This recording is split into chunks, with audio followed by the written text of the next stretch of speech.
What's happening, everybody? John Hendricks here, coming at you with another episode of The Drive, presented here on Boot Crew Media by DraftKings Sportsbook. Sunday, championship football, Bengals, and you've got the Bengals and Chiefs, and you've got the 49ers and Eagles. It's going to be a very entertaining day of football coming. But obviously, why you're here is to talk about Sean Payton. Obviously, that's going to be something that keeps lingering on until it's put to bed, right? And let's start with kind of some of the things that have transpired as of Sunday afternoon and such. Is that, first of all, teams are as far as the compensation goes, according to NFL Network's Tom Pelissero, Mickey Loomis is asking for 2 first-round picks for Sean Payton and the compensation. Very interesting. So the debate is Sean Payton worth 2 first-round picks? Is that realistic? Is this just a negotiating tactic? There's a lot of things that go into it. And here's the thing about Sean Payton. He's 152-89 as a Saints coach. He's won over 63% of the games for him. Obviously, a Super Bowl champion. Has had him in the postseason. 9-8 record there with the Saints in the playoffs. Again, is that all his fault, the losses? I don't know. You can't really say that. But, look, Sean Payton came in here, turned the face of a franchise around in 2006, built a competitor, won a Super Bowl, kept the team competitive until obviously all the stuff happened with Bountygate, came back from that, coached, got the Saints back in the playoffs in 2013. 2014 to 2016 is kind of the dark years, right? Because the team went 7-9. Teams were really ugly. They struggled with bad contracts, bad leadership, tons of things, right? And as far as it goes, Payton was at a point where, he kind of wanted to move on, right? And he had to end up firing some of his longtime assistants, guys that he's been friends with, longtime things. And that ended up being the best thing for him because in 2017, you get guys that come back, guys you can trust. The Dennis Allens come back. The Jeff Ireland's come in. They knocked the 2017 draft class out of the park.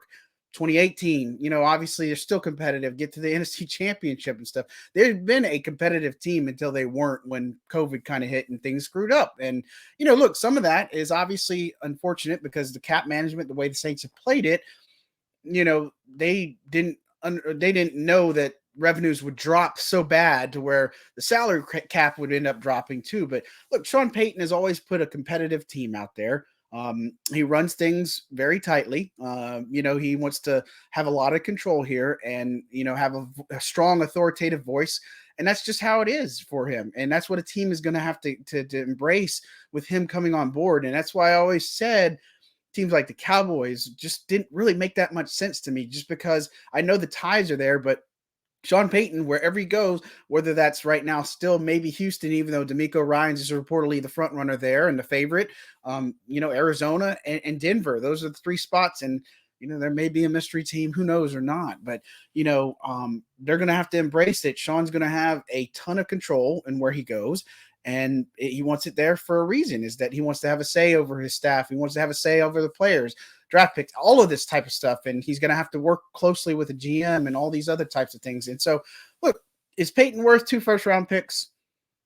It depends, because here's what I would think about that too, is if a team's saying we'll trade you the first-round picks, but not in 2023, which the Saints are obviously hoping and banking on, then that becomes a discussion where, okay, if you're not going to give me a 2023 first rounder, then I want your next 2 years, 2024, 2025. That may be the case because the team may not want to part with that 2023 pick. That's the one the Saints want. And obviously it's important for New Orleans because their franchise is kind of banking in a way on getting back some type of compensation for Sean Payton. Now, if nothing happens, nothing materializes, obviously Sean Payton could go back to Fox. He said he gave himself a 7 out of 10 chance to do that. He could continue back there. And the Saints still have his rights, to deal with for next offseason if that does come up. But, look, teams, if I'm the Saints and I'm having a negotiation tactic, then yeah, I'm going to aim high, because realistically, I am hoping that you get as much draft capital as you can get, a first, a couple day 2 picks, maybe a day 3, whatever the case, because this is just so unfamiliar territory to be in.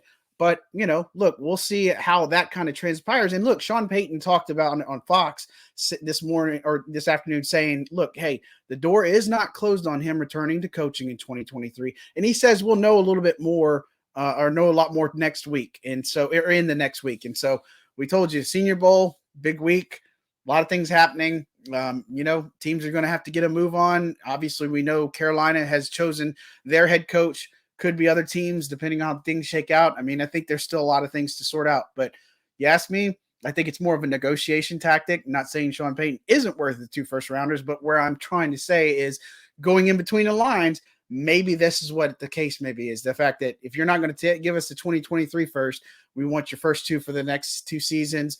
Maybe that might be something, an angle that Mickey Loomis and the Saints are trying to play. But overall, a lot of things to still figure out for this team. We'll see how it obviously plays out. Again, if you're going today watching championship football, which I assume you are, make sure to use that code BOOT on DraftKings Sportsbook to get your free promo money. I'm John Hendricks. We're going to have much more here on Boot Crew Media to talk about. Thanks again for tuning in to an episode of The Drive.